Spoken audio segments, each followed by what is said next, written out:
we are back. If you've been wondering like, oh, I miss you, where have you been? The answer is Japan. That's the answer to the question. I've been in Japan.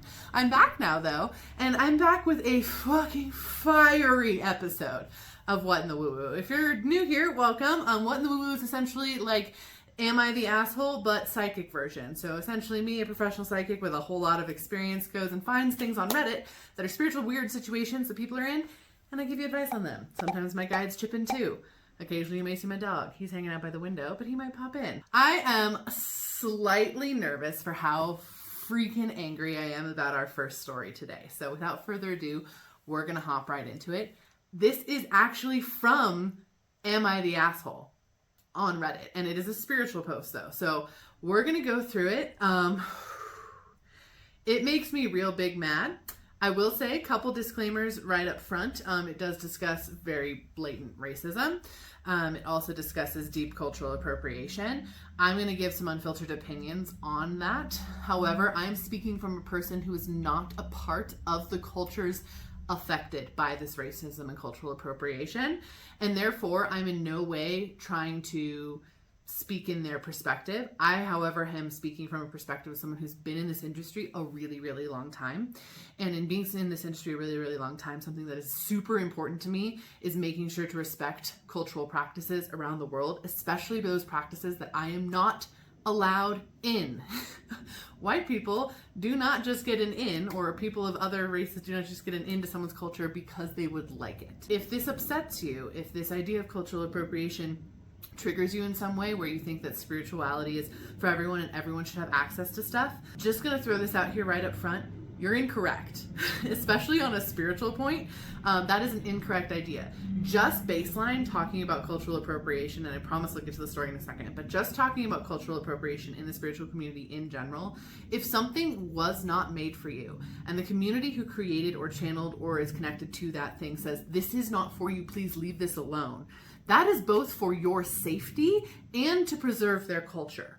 Your safety meaning some deities, etc., some beings, some practices aren't for you and aren't going to work for you. They're not going to be helpful for you in the way that you would like them to be because it's not yours. Do you know what I mean? And that goes, there's closed practices and things all over the world. I'm not talking to one race specifically, like in this post, we're really going to be talking about Native American closed practices. However, there's a lot of different closed practices around the world. And if there's something from a closed practice you really want to do, if there's something from a culture you really want to do, but you've been told that's not for you, find a different way to do it that's unique to you. That's an individual thing. If you're like, oh, I'm on your team, sorry that I just lectured at your face. I know, but I'm just really passionate about it. That's why I wanted to give the disclaimers up front. Okay, ready? Here we go. Am I the asshole for kicking a gatekeeper out of our spirituality group? All right. Throwaway. I, 32 female, run a spirituality and witchcraft-based group on Facebook, and we've previously had meetups before COVID. It's a fun and educational space that many benefit from, and we do our best to give info to those who can't access it themselves. We had a member, 19 female, joined at 18, who's been with us for a year. She started out as a fun member and was getting along great with everyone. All was well! Exclamation point. That is, until we mentioned last week how we're going to be making and selling dream catchers as a way to raise money for a group event. She suddenly was quiet and messaged me personally, as I am an admin, with concerns of, this person put 3 stars, then the word, and then 3 stars. So it's 3 stars, appropriation. There's quotes. 3 stars with quotes. She said she was Native American and that her people make them and that they're sacred to her. And she feels they shouldn't be made by us since we're white people, I bet. Eye roll emoji. Anyway, I had no prior knowledge of her apparent Native American heritage. Also in quotes. It seems to come out of the blue. She's very light-skinned and has short hair or something I've heard Native Americans don't have, as it's frowned upon in their culture to cut their hair. Okay. She also doesn't talk or act any differently despite her apparent heritage. That paragraph is racist. Oh my God. They ask you how you are, you just have to say that you're fine when you're not really fine. Huh. She told me that she lived on a reservation most of her life and only recently moved away. I didn't know of it, any of it. Quite frankly, it doesn't seem genuine to me. I told her it wasn't right to gatekeep the spirituality and practices of, air quotes, her people, just because they might, all capitalized, have originated with them, and that these things call to people from all walks of life. She argued with me and ended up making a post asking for support and calling me racist because I told her I don't believe she was actually, this is the word she used, not me, and I'm so sorry, Indian, and didn't support her rude behavior. My group ripped her apart, laughing smiley face, except for a few other, quotes again, Native Americans. Only one I actually know is genuinely Indian. Oh God, this one's really hard to get through. I'm really struggling with it. Even all of my guides are like, anyway, who said I was in the wrong. I didn't want politics or gatekeeping in my group. We are a space for positivity and kindness. Oh, are you? Doesn't seem like it to me. Not limiting or racially segregating. That's true racism. I'm an advocate for humans to be one race and to care for one another regardless of skin tone. Oh, privilege. I banned her. Great. Her defenders from my group and made a firm rule against what she was advocating for. We will be non-divisive. Well, she messaged me and sent me paragraphs on paragraphs explaining to me, in a way I felt patronizing. She assumed I knew nothing, her perspective, and trying to educate me. Air quotes again. I blocked her. I'm now receiving people attempting to join my group and deface my name, as well as harass my group members and make my sanctuary into a chaotic place of negativity for no reason. That leads me to believe that she posted screenshots somewhere. So tell me, am I really the asshole? I think I might be the asshole because so many are now against me and making me feel awful for something that shouldn't have been an issue to begin with. Edit. I'll check back for general consensus in a few hours once this group of reactionary and sensitive people pass. It's not fair how I'm being treated over this, and I feel like a lot of you are just trolling me for being white. Oh, let's all regulate our blood pressure on that one. Like, I will say this was posted 4 years ago. So this is a little bit ago. That doesn't make it better, but that is when it was posted. So that's why the COVID mention at the beginning is there. Yeah, so hopefully you understand my disclaimer now. First of all, of course she's the fucking asshole. Can we all just like, you're a dick? Obviously. And it shouldn't take more than a simple Google search for you to figure out that using things like dream catchers or making dream catchers is actually a very sacred practice to specific Native American tribes. And they would not like us to participate in using or creating them as white people or people who are not part of their tribes and tradition. That in and of itself, easy Google. Easy goog. Not hard. That being said, now a person has approached you who is saying they're from this culture and telling you that you are not supposed to be using this culture for your gain. And then you're like, well, I don't believe you're part of that culture. I'm sorry. Who gets to define what racism is? Because it's sure as hell not you. She sucks. She sucks so hard, especially because this person of color went out of their way, this Native American person went out of their way to educate this woman with paragraphs and paragraphs, and she refused to read it or listen. She just blocked her. Oh my God, it makes me so mad. Part of the reason it makes me so mad is I get questions very regularly, and I'm not mad at the questions. By all means, always ask me questions about spiritual stuff. I will always do my best, or I will do my best to point you in the right direction towards resources that would be more beneficial for you. But I get questions all the time about like, well, can I sage that? Or can I use Palo Santo on this? Or, you know, what about voodoo? Things like that. And I always have to come back and be like, no, those are closed practices. The thing that makes me angry is when people get mad about that answer. I don't know if dream catchers are a closed practice or simply something that they've asked us not to use. I'm pretty sure it's more along in that vein of like, they've just asked us not to make and use dream catchers. We can buy them from a reputable Native American source, and that will support the Native American tribes of which this practice is sacred to. That's fine. I have checked with that with a friend who is part of that tribe. If I'm incorrect on any of this too, and you're part of those communities, please educate me. I will not be upset. I will not block you like the lady in this. If I'm wrong, by all means, if you're a part of these groups, please educate me if I'm incorrect, or call me out on it and I'll educate myself. Like, you don't have to do the extra work, but just know, like, I promise I'm not trying to be incorrect or insensitive here, and I will not be upset if I get any of this information wrong for your culture. Like, I promise. Please let me know. I just want to do best by everybody spiritually. And I have a lot to say. The problem is there's also closed practices that we've been asked to not use. Voodoo, hoodoo, not for white people. Roots work, not for white people. White sage is being horrifically misused and mistreated. Please do not use white sage for smudging, for clearing, cleansing things. That is not... that is a practice that has been stolen from Native American peoples, specifically in Southern California. Don't do that. Please don't do that. Same with Palo Santo. That is actually being like over mined. It's not a mine, it's wood, but like it's been over. We're taking more than is being produced.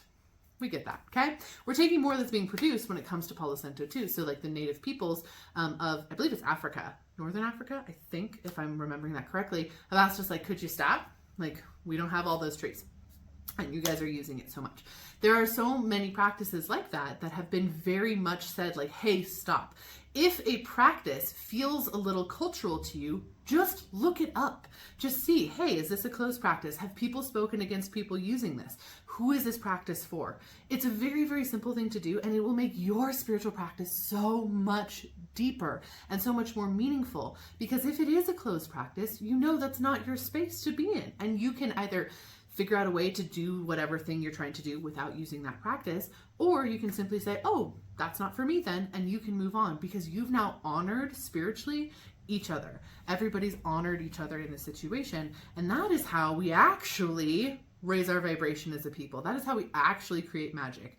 Considering this person being like, we're all of one race. Like, I'm a big thing of like just the human race, yet you won't respect someone who says this spiritual practice is not for you. You're doing not good magic. Like, at all. Like, the magic that this person is doing isn't going to work. It's not going to be good or helpful. And if anything, it's only going to perpetuate harm on this person, because not only were they told and educated in what seems to be a very caring and loving way about how to not use this energy, instead of trying to make something new that's going to be more energetically activated and be more beneficial, they're now using it out of like spite, basically. And all of the things made in that energy aren't going to work the same. This is the same thing where people will sometimes work with deities that specifically are not for them, and I'm like, what are you doing that? Like, why are you, like, mostly like hoodoo and voodoo deities, and I'm like, why are you poking that? Like, that's not a good idea. That deity doesn't want to work with you. Like, you calling them in is going to cause pain, like, is going to cause you to have a bad time. That's not what we're doing. And that, oh gosh, it's one of those things where in the modern spiritual age, a lot of new age spirituality, which, if you've watched any of my content, I am very anti-New Age spirituality in most of its forms. Very few forms of New Age spirituality actually vibe with me, because in my opinion, it's usually either one of two things: love and light everything away, which is just spiritual bypassing, or Christianity rebranded. That's about it, with some grabbing and taking things from like Hindu beliefs and Buddhist beliefs. Not awesome things there. So a lot of New Age spirituality will take the things from all these different cultures that they feel they have a right to because it's spirituality. That's not how it works. It's just not how it works. It's not balance. It's not respect. It's not honoring your journey. It's taking what would feel best for you and not considering the impact. I'm never going to be on here and give you rules that you have to operate your spirituality under. However, the one thing I will always say is you need to have your clearest and best intentions to do your best to cause the least amount of harm, especially to people who don't deserve it. Taking and being a spiritual colonizer, which is what you're doing, if you are taking other cultures' practices and those cultures have said, please don't take that, and you're like, I'm going to anyway, that's spiritual colonization. We're anti that here. Full stop. We're not spiritual colonizers. Whenever I travel, whenever I go to someplace else, whenever I host a Trova trip, most recently in Japan, the first thing we talk to our guide about is, hey, we want to experience the spiritual energy of these places in respect to the local culture. If there's stuff we shouldn't do here, or stuff we shouldn't say here, or we should wait and host this workshop over here, or don't leave these things here, we want to know, because we want to be here and we want to activate in alignment with the spiritual culture of the area. And it's so important. It's one of the key pillars of my spirituality. It's one of the key pillars of everyone I teach, because it is such an essential thing. Now, if you're feeling really drawn to a specific spiritual practice, and you know that spiritual practice belongs to a different culture, first step, Google it. If it's not closed, or if they haven't asked you not to use it, that's wonderful. Unless someone comes forward later on that tells you those things, in which case, please adjust your behavior accordingly. Feel free to tap into it, but do some research on it first, especially if it's a specific practice. If it's a specific practice, please research your practices. This is how you're actually going to grow as a spiritual person, deeply. Number 2, if you're drawn to that practice and you find that it is closed, and it is, people have asked you not to do it if you're not part of that culture, just think about what that practice would achieve and try to create your own practice that would still do the same thing. That's the beauty, blah, blah, blah. That's the beauty of spirituality, is that it is an individual journey. That's like the point, right? Like, we're not trying to do an organized religion thing. So if you're like, oh man, I didn't know, maybe even in this video, I didn't know white sage was closed. I didn't know that taking and using white sage was appropriating a different culture, which you can still use garden sage. You can use blue sage. You can use other sages, just not the white sage. And I recommend you don't smudge it in an exact way that the Native American peoples would. I would say maybe you rub it, or you grind it into a powder and sprinkle that around, maybe make an infusion of water, or you can even just burn some incense and use that to smoke your home, and not so much smudge it, but just kind of smoke it out. Or again, herb bundles to smoke your home. You can do that. With any other type of sage, just don't use the white one. Like, that is a very easy way to honor people and love people for who they are and what they need in these cultures that are already being wiped out, and not contribute to the colonization of that, and still get to clean your house the way you want to, and still cleanse your area and still feel like it's in alignment. And more guides will be on board, more energy will be aligned, because we're honoring each other. And that's a huge part about being here. Anyway, this lit me on fire. I very much dislike OP in this idea. I hope so deeply OP has grown since this time. We are going to read some comments here. The other thing I want to talk about on this before we even read some comments. How dare you assume someone's ethnicity? Like, how dare you? That is so wrong on so many levels. If someone's saying, hey, I'm this ethnicity, why would you choose to disbelieve them based on their appearance? That's racism. Like, what?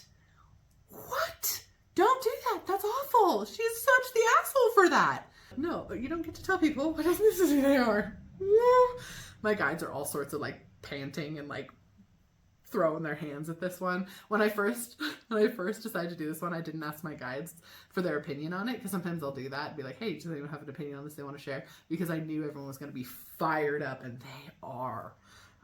Boris specifically thinks dragons in general think very weird things about our like lack of respect for each other's culture, because dragons are really respectful of each other's cultures, and like they have like a very deep divide there, but like in an honoring way. It's kind of hard to explain. I do have a video on dragons if you want to check that out a little bit more, but like okay. Okay, let's see what the comments say. First one, you're the asshole. What a shock. You can't assume somebody isn't Native American based on their appearance. Honestly, don't know why you're even posting here. You clearly think you're right. Unless, of course, you're just a troll, which is most likely the thing, considering you're hitting all the lovely races and dog whistles you possibly can. Not to mention, OP was literally being a gatekeeper for the Native American experience, right? Totally. Jesus Christ. Okay, next one. You're the asshole.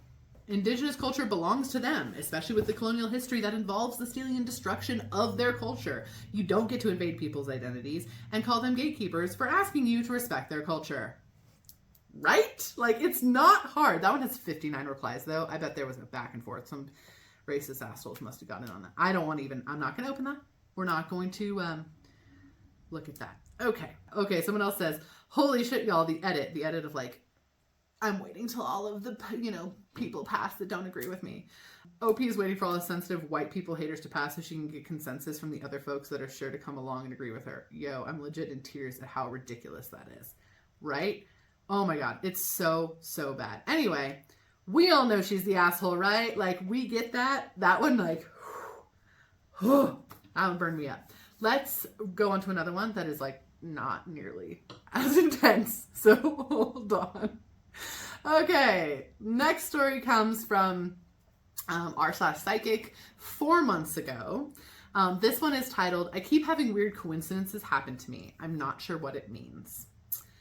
Here we go. You ready? Oh gosh, I'm going to cleanse my energy. We're just going to do a little energy clearing. If you want the energy clearing, I will send it to you too after that one. So I'm just going to clear our space. If you want it, just say yes. If you don't, I will not send it your way.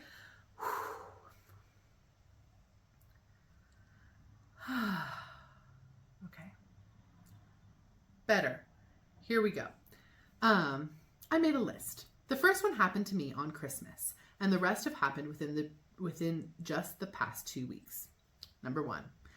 Thought I saw a deer at the bottom of the hill, but there wasn't one. Drove up the hill, and there's a deer standing right there, on the right side of the road, just where I imagined it seconds before.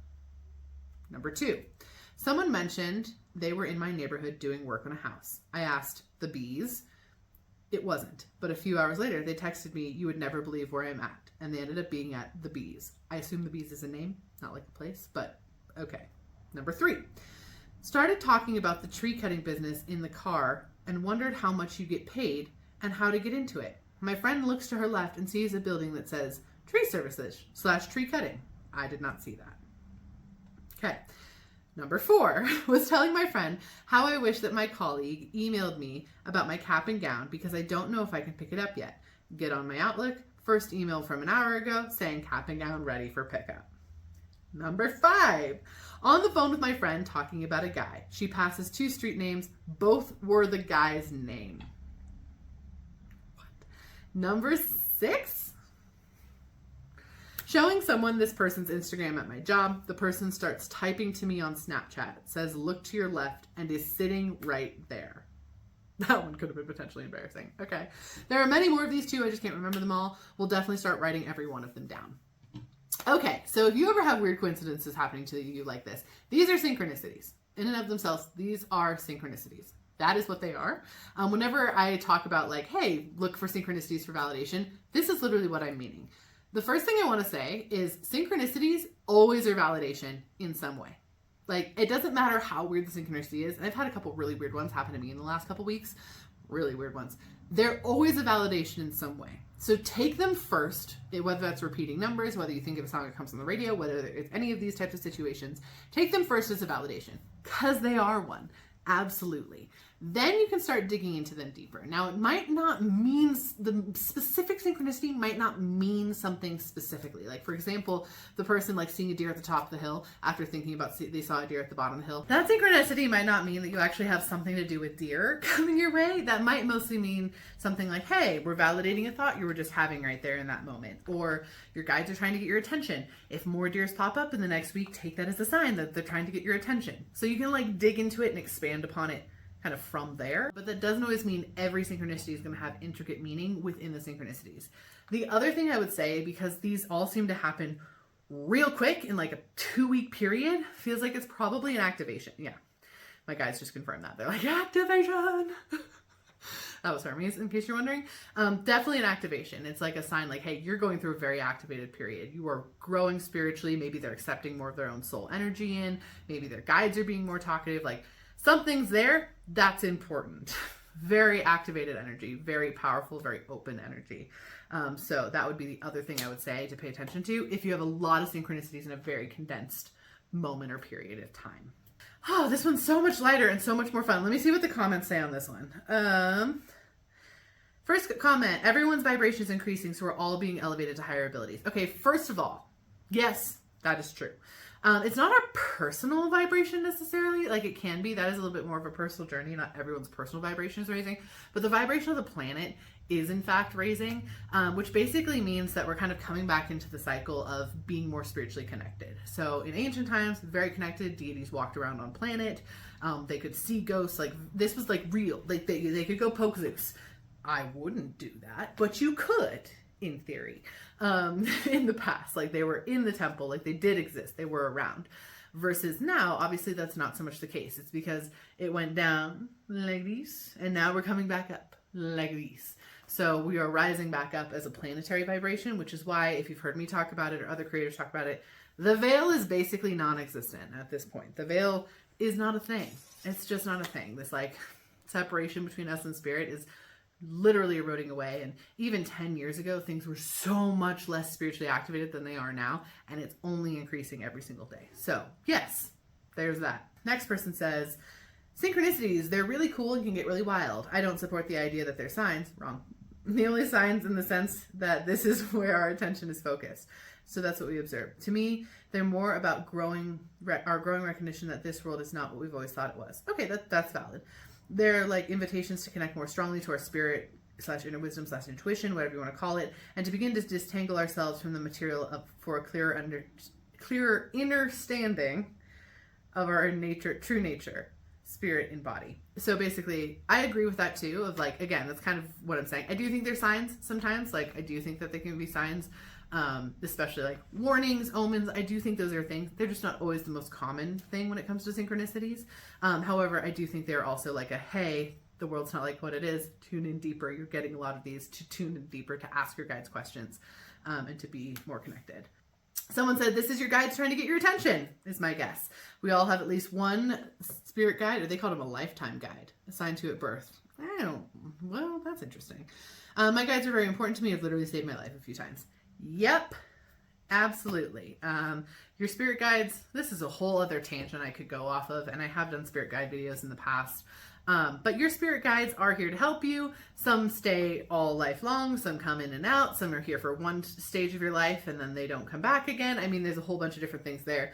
Oftentimes spirit guides use synchronicities as signs because it's the easiest way to get us to pay attention. My guides do it, that's for dang sure. So especially when I'm super nervous about something, or super like asking the same question repeatedly. Wow, I couldn't even repeat that.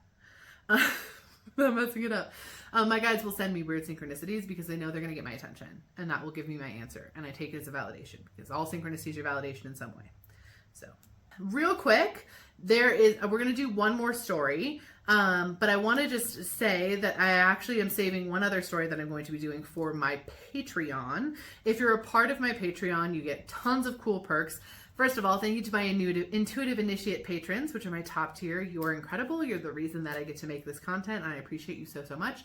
All my other patrons, you're fantastic as well, and I also appreciate you very, very deeply. If you want to get this bonus video to check out this next story, this story that I'm saving for my Patreon comes from r/pagan, and it is about a weird dream they had about Hermes.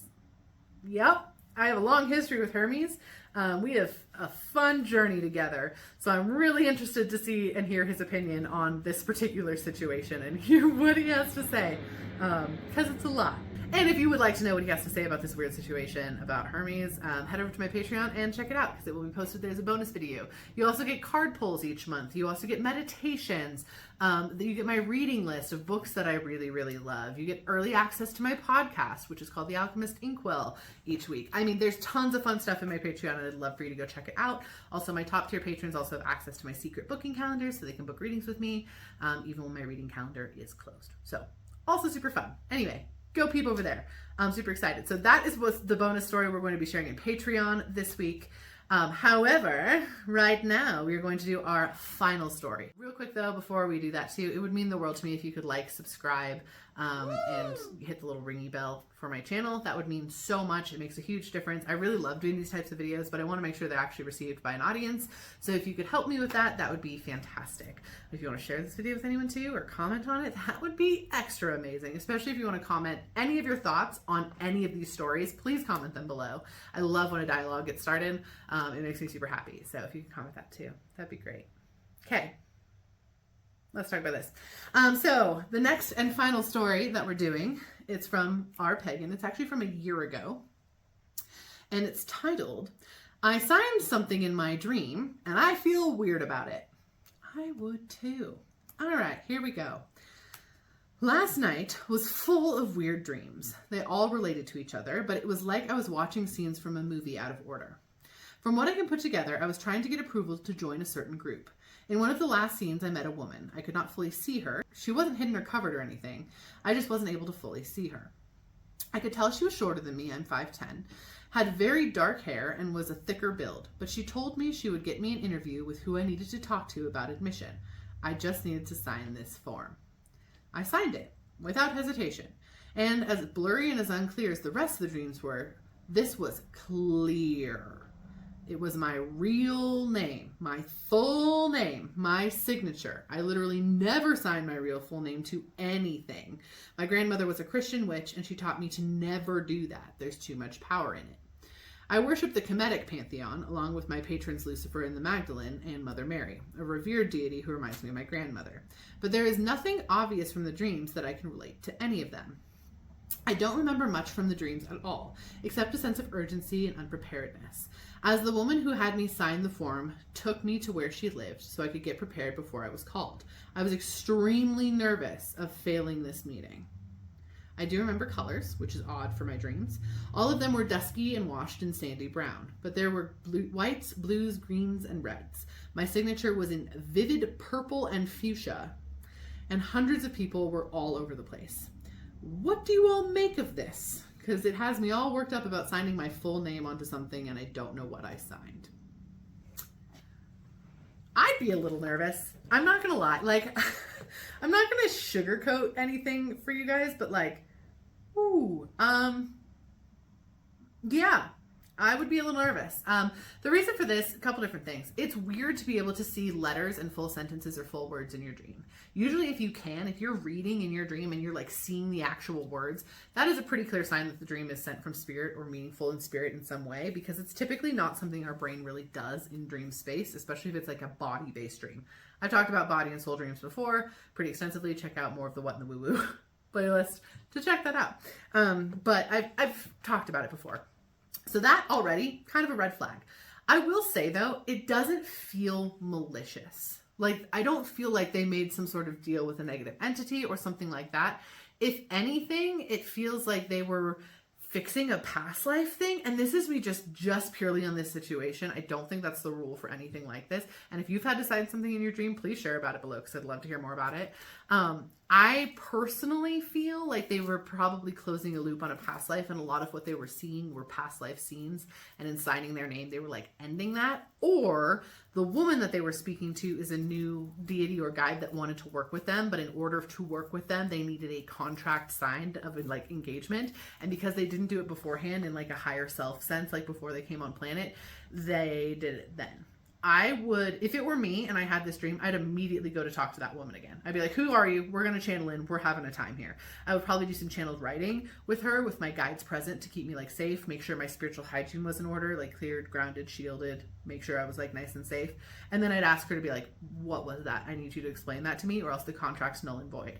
And if she's like, well, it is not a null and void, I'll be like, yes, it is. It is absolutely null and void, because I just didn't agree to it, and I will fight you on that straight up. But I'm always down to spiritually tussle. That would be what I would do, but I would channel her in. The colors are the thing that makes me extra feel like it really wasn't malicious, but it probably was something that maybe wasn't fully consented to, hence the I will fight this person. And what I mean by that is when it was signed in purple and fuchsia, and that was the only difference, it doesn't feel like it's something where you're like signing in blood or signing in real intensity. I would be really interested to hear what happened like when they signed it exactly. But because it was the only like vibrant piece of color that was really explained the whole time, it seems like that is the part that is really activating in some way as well. And if it was more negative, I don't know if it would have the same energy about it. That being said, you can always unsign something spiritually, like that can be broken.